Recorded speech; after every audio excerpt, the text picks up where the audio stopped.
Perkenalkan, nama saya Angelo Ingkiriwang dengan NIM akhir 481. Syarat perancangan perundang-undangan.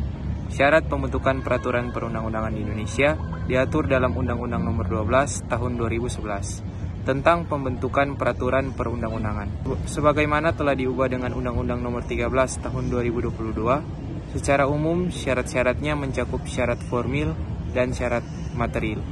Agar peraturan yang dibuat sah, jelas, dan dapat berlaku efektif, berikut penjelasannya. 1. Syarat formil. Syarat ini berkaitan dengan prosedur, tata cara, dan lembaga yang berwenang dalam pembentukan peraturan perundang-undangan, antara lain: A. Kewenangan.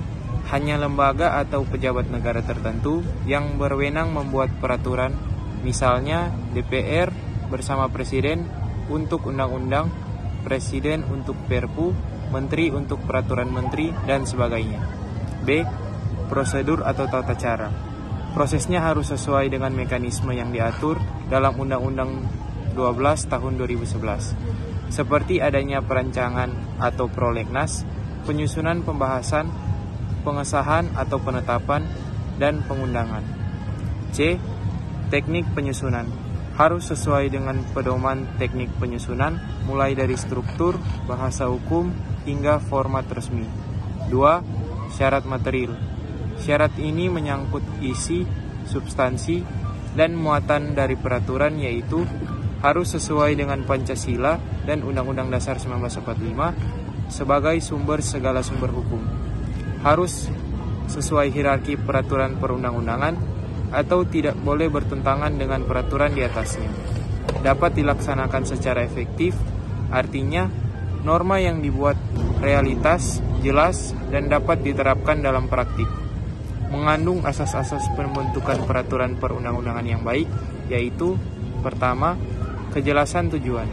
Tujuan peraturan harus jelas dan mudah dipahami. 2. Kelembagaan yang tepat. Dibentuk oleh lembaga atau pejabat yang berwenang. 3. Kesesuaian jenis dan materi.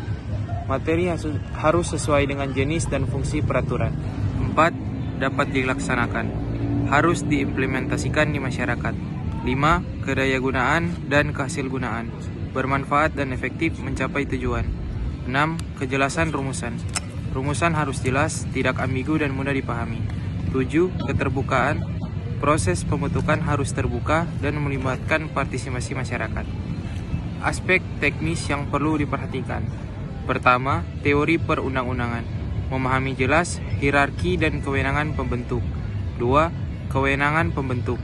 Hanya lembaga atau pejabat berwenang yang dapat membentuk. 3. Hierarki peraturan.